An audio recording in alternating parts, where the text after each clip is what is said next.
Selamat pagi, perkenalkan saya Leni Frida Noviana, mahasiswa PBG Prajabatan Universitas PGRI Kanjuruhan Malang akan mempresentasikan tentang topik 6, pemahaman tentang peserta didik dan pembelajarannya untuk lesson planning, penyusunan, evaluasi, dan juga refleksi. Selamat mendengarkan. Di presentasi kali ini, saya akan menjelaskan tentang yang pertama adalah tentang rencana pelaksanaan pembelajaran, yang kedua adalah evaluasi yang saya akan gunakan dalam rencana pembelajaran yang saya buat, kemudian refleksi, dan juga yang terakhir adalah tindak lanjut dari hasil refleksi yang telah saya dapatkan.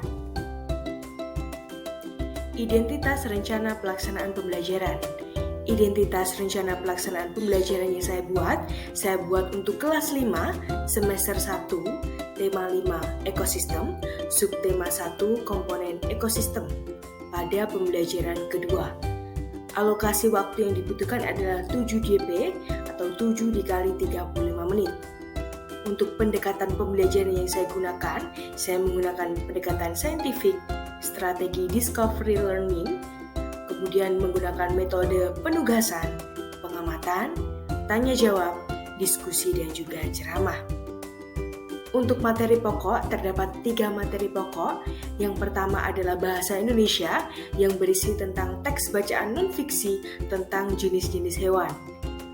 Untuk materi yang kedua adalah materi IPA tentang hewan-hewan herbivore, carnivore, dan omnivore, serta pembagian hewan berdasarkan jenis makanannya.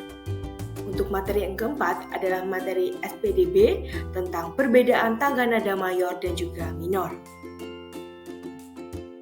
Untuk kegiatan perencanaan pembelajaran yang saya buat, yang pertama adalah kegiatan pendahuluan. Dalam kegiatan pendahuluan, guru membuka kegiatan dengan aktivitas rutin kelas, seperti menyapa, berdoa, dan juga mengecek kehadiran.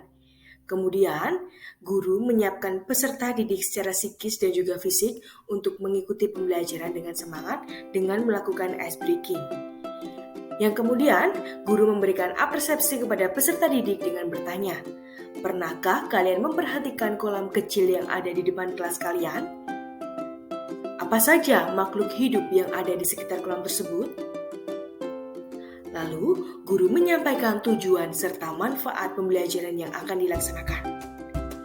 Guru menyampaikan cakupan materi dan juga langkah-langkah pembelajaran yang akan dilakukan. Dan yang terakhir, guru memberikan motivasi kepada peserta didik agar peserta didik semangat dalam belajar. Kegiatan inti dalam pembelajaran yang saya lakukan menggunakan metode discovery learning. Discovery learning memiliki 6 sintaks yang harus diperhatikan.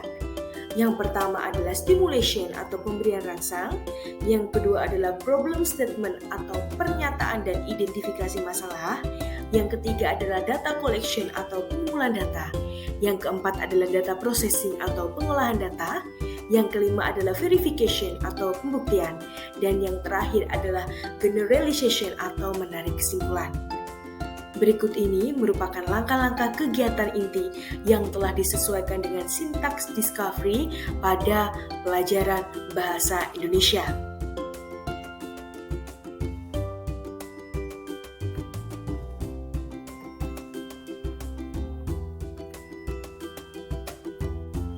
Berikutnya merupakan kegiatan inti yang telah disesuaikan dengan sintaks discovery learning pada pelajaran IPA.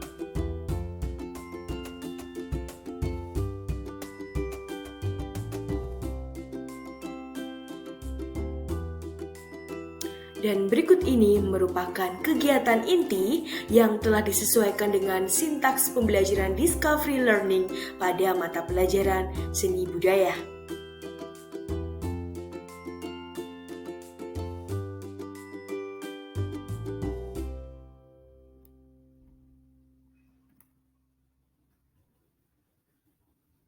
Kegiatan penutup dilakukan selama 15 menit dengan rincian sebagai berikut.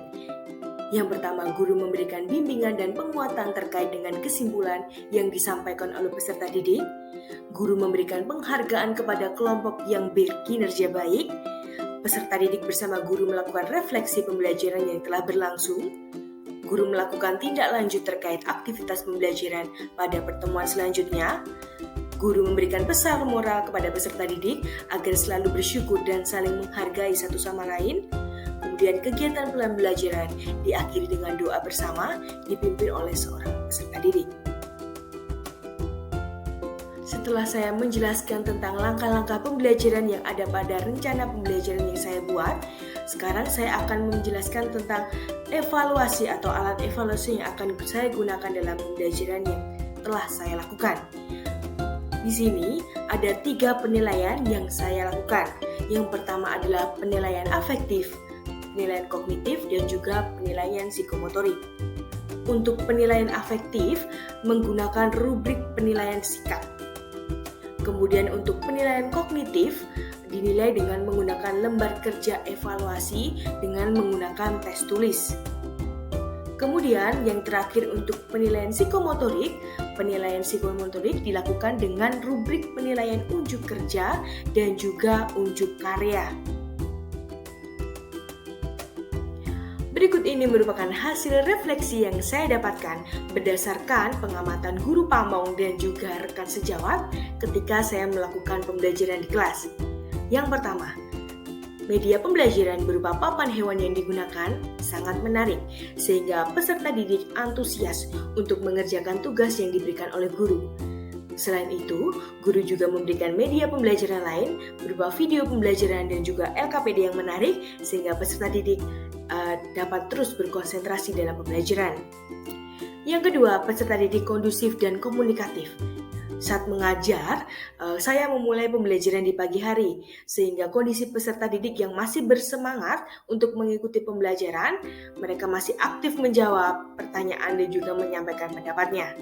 Selain itu, guru juga memberikan peraturan kelas sebelum memulai pembelajaran yang berlangsung, sehingga pembelajaran dapat berlangsung dengan kondusif tanpa adanya siswa yang melanggar peraturan tersebut.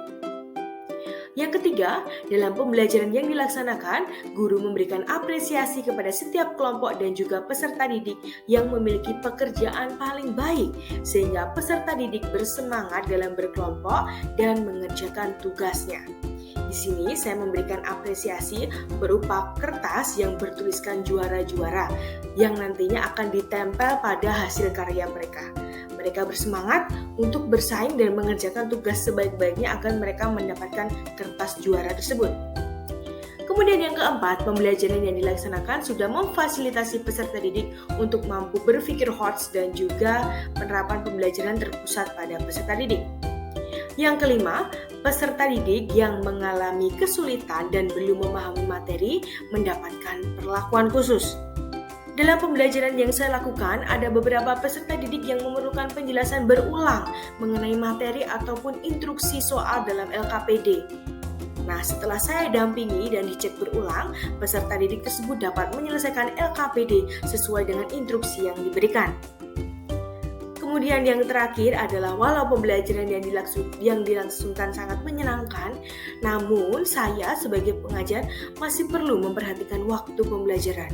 Dalam pembelajaran ini banyak waktu yang saya gunakan berlebih sehingga peserta didik tidak dapat beristirahat pada hari itu. Jam istirahat dipotong untuk menyelesaikan pembelajaran yang saya langsungkan.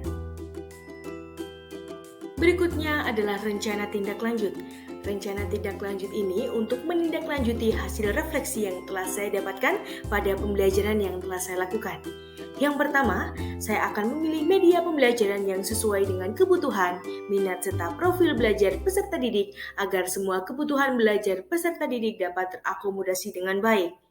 Yang kedua, saya akan menerapkan pembelajaran berdiferensiasi, baik itu diferensiasi proses maupun produk dengan memperhatikan kondisi peserta didik di kelas yang saya ajar.